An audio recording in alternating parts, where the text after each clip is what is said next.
ನಾವು ದಾವಣಗೆರೆಯವರು ಇಲ್ಲಿಯವರಲ್ಲ, ಆದ್ರೂ ಕೂಡ ತೆರವು ಮಾಡೋದು ಒಳ್ಳೇದು. ಬಟ್ ಅವ್ರಿಗೆ ಏನಾದ್ರು ಒಂದು ವ್ಯವಸ್ಥೆ ಮಾಡ್ಕೊಡ್ಬೇಕು. ಪಾಪ ಅವ್ರದ್ದು ಜೀವನ ನಡಿಬೇಕಾ? ಸರ್, ವ್ಯವಸ್ಥೆ ಮಾಡ್ಕೊಡಕ್ಕೆ ನಮ್ಮ ಕರ್ನಾಟಕ, ನಮ್ಮ ರಾಜ್ಯದಲ್ಲಿ ತುಂಬಾ ಕಮ್ಮಿ ಇದೆ. ನಮ್ಮ ರಾಜ್ಯದವ್ರಿಗೆ ಮಾಡ್ಕೊಡಿ, ಹೊರಗ್ನವ್ರು ಸುಮ್ಮನೆ ಕಳಿಸ್ಬಿಡಿ ಅಷ್ಟೇ. ಯಾವ ಥರ ಕಳ್ಸಿದ್ದೀವಿ? ನಿಮ್ಮ ಊರ ರಾಜ್ಯಕ್ಕೆ ನೀವು ಹೋಗ್ರಪ್ಪ ಅಂತ ಹೇಳ್ಬೇಕು ಅಷ್ಟೇ. ಯಾಕಂದ್ರೆ ಇಲ್ಲಿ ನಮ್ಮಲ್ಲಿ ಹೊರಗ್ನವ್ರು ಬಂದು ತುಂಬ್ಕೊಂಡೇನೆ ನಮ್ಮ ಜನಕ್ಕೆ ಕೆಲಸ ಇಲ್ದಂಗೆ ಆಗಿದೆ. ನೀವು ಹೇಳೋದು ಕರೆಕ್ಟಾಗಿ, ಹೊರಗ್ನವ್ರು ನಮಗೆ ಅವಶ್ಯಕತೆ ಇಲ್ಲ. ಅವ್ರವ್ರ ರಾಜ್ಯದಾಗ ಅವರು ಇಟ್ಕೊಳ್ಳಿ. ಬಟ್ ನಮ್ಮ ರಾಜ್ಯದವ್ರಿಗೆ ಮಾತ್ರ ಅನ್ಯಾಯ ಆಗಬಾರ್ದು. ಅವ್ರಿಗೆ ಏನಾದ್ರು ಒಂದು ಬದಲಿ ವ್ಯವಸ್ಥೆ ಮಾಡಿ. ಯಾಕಂದ್ರೆ ಅವ್ನು ಹೆಂಗೋ ಜೀವನ ನಡೆಯುತ್ತೆ. ಇಲ್ಲ ಅಂದ್ರೆ ನಾಳೆ ಅವ್ನು ಸಮಾಜಕ್ಕೆ ಘಾತಕ ಆಗ್ತಾನೆ ಅವನು.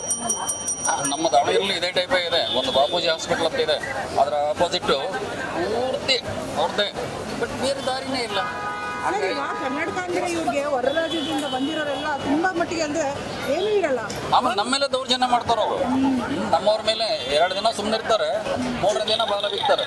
ಯಾವ ಥರ ಅನುಭವ ಆಗಿದೆ ಸರ್ ನಿಮ್ಗೆ ಆ ಥರ ದೌರ್ಜನ್ಯ ಮಾಡಿರೋದು? ಅಲ್ಲ, ಭಾಳಷ್ಟು ನೋಡ್ತಾ ಇರ್ತೀವಲ್ಲ ಎಲ್ಲ ಇದರಲ್ಲೂ ಕೂಡ. ಈವನ್ ಟ್ರೈನು, ಬಸ್ಸು, ಎಲ್ಲೋದ್ರೂ ಕೂಡ, ಎಸ್ಪೆಷಲಿ ಟ್ರೈನ್ನಲ್ಲಿ ಈ ಹೊರಗಿನವ್ರದ್ದು ಭಾಳ ಹಾವಳಿ ಇರ್ತದೆ. ಹಾಗಾಗಿ ಅವ್ರನ್ನ ಕಳ್ಸೋದೇ ಬೆಟರ್.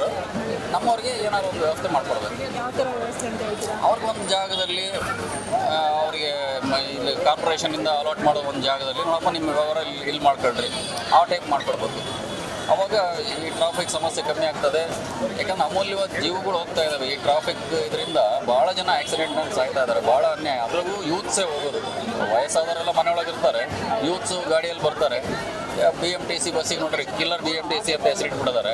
ನಾನು ಆಗಲೇ ಬರ್ತಾ ಅನ್ಕೊಂಡೆ, ಯಾವನಾದ್ರು ಸೂಸೈಡ್ ಮಾಡ್ಕೋಬೇಕು ಅಂತಂದ್ರೆ ಹೋಗಿ ಏನು ಸೂಸೈಡ್ ಮಾಡ್ಕೊಳ್ಳೋ ಅವಶ್ಯಕತೆ ಇಲ್ಲ. BMTC ಬಸ್ ಹಿಂದ್ಗಡೆ ಮುಂದೆ ಹೋಗ್ತಾ ಇದ್ನಪ್ಪ, ಅವಶ್ಯಕತೆ.